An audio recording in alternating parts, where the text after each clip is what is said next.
Carlo.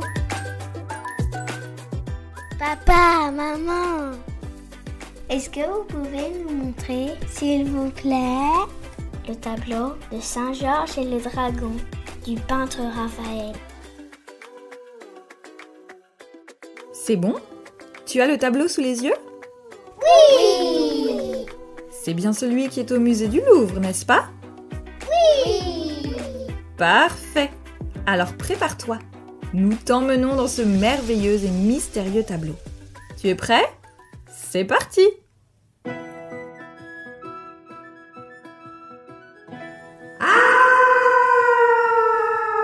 Ça y est, je suis dedans. Ouh là là là là là là, mais qu'est-ce que c'est que cette bête féroce? Fais attention à toi! C'est un dragon!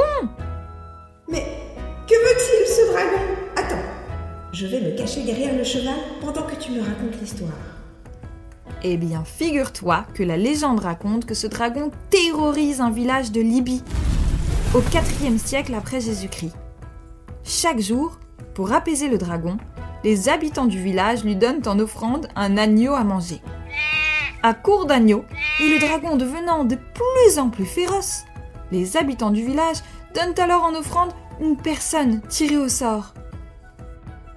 Une personne? Pas moi, j'espère. Et oui, une personne, mais c'est une légende, rassure-toi. Une légende? Oui, une légende est une histoire ancienne qui met en scène des créatures magiques, comme des dragons et des animaux inventés. En fait, c'est une histoire qui mélange des faits réels et imaginaires. Même si elles peuvent ne pas être complètement vraies, les légendes nous apprennent des leçons importantes sur la vie et l'amour. Et surtout, elles sont toujours amusantes à écouter. Mais alors, quelle est la légende derrière ce tableau? Chaque jour, une personne est tirée au sort pour être donnée en offrande au dragon. Sauf qu'un jour, la personne tirée au sort n'est autre que la fille du roi. C'est la jeune fille à la robe rose que tu vois, là, derrière toi. Ah oui, elle a l'air apeurée, la princesse, dis donc. Bon, je la comprends. Et c'est là que le valeureux chevalier Saint-Georges entre en jeu. Ne supportant pas l'idée que l'on fasse du mal à la princesse, il se propose d'aller défier la bête.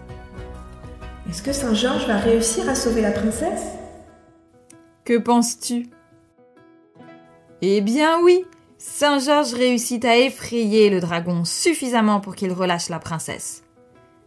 Le dragon n'est pas mort, mais Saint-Georges le maintient à distance. On le voit bien sur le tableau peint par le peintre Raphaël. Le dragon est tenu éloigné de la princesse. Tu vois, je pense que c'est une belle représentation du courage. Ce qui me fait peur ou ce que je trouve difficile est toujours là, comme le dragon. Mais je montre que c'est moi le plus fort. D'ailleurs, on a souvent besoin de l'aide des autres pour y arriver. Ici, Saint-Georges n'est pas seul dans sa lutte. Ah oui, il est accompagné de son courageux cheval. Mais dis-moi, qui est ce peintre Raphaël dont tu me parles? Attends. Je sors du tableau, je te retrouve. Ah, voilà. Dis donc, ça sent mauvais là-bas. Il faut qu'il aille prendre une douche, ce dragon. Donc, qui est le peintre Raphaël? Raphaël naît en Italie, il y a très longtemps, en 1483. Figure-toi qu'à l'époque, on envoie des lettres par pigeon voyageur. Les gens n'habitent pas dans des grandes villes, mais des petits villages. La voiture n'existe pas. On voyage à pied, à cheval ou en bateau. Dès son plus jeune âge, Raphaël aime dessiner et peindre. Il est si talentueux que tout le monde dit qu'il est un génie de l'art. Et sais-tu pourquoi à l'époque il faut être très fort en dessin? Parce que la majorité des personnes ne sait ni lire ni écrire. Donc si l'on souhaite faire passer un message, eh bien on le dessine. Dans sa jeunesse, Raphaël part à Rome, la capitale d'Italie, pour se former encore plus en art. Là-bas, il peint des tableaux incroyables, qui sont si beaux que les gens du monde entier en sont émerveillés.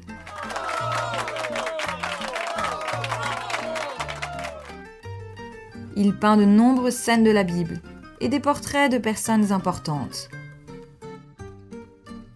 Il devient très célèbre et le pape lui-même l'invite à décorer les murs du Vatican, le palais où il vit. Raphaël crée des œuvres magnifiques qui sont encore admirées aujourd'hui. Malheureusement, la vie de Raphaël est courte. Il meurt à seulement 37 ans, mais son héritage artistique perdure. Ses peintures sont toujours célébrées pour leur beauté et leur grâce, et Raphaël reste l'un des plus grands artistes de tous les temps. Je souhaite maintenant t'expliquer combien la peinture a évolué au fil du temps.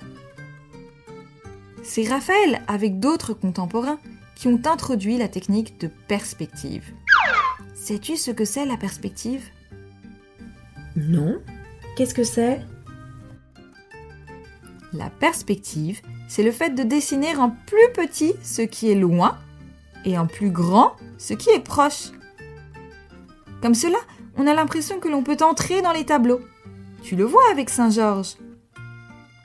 En fait, quand on dessine sans perspective, le dessin semble beaucoup moins réel. De tout temps, les artistes ont créé de nouvelles techniques et développé de nouvelles façons de peindre. D'autres techniques ? Lesquelles ? Patience, patience, ça c'est pour un prochain tableau, avec Marlo.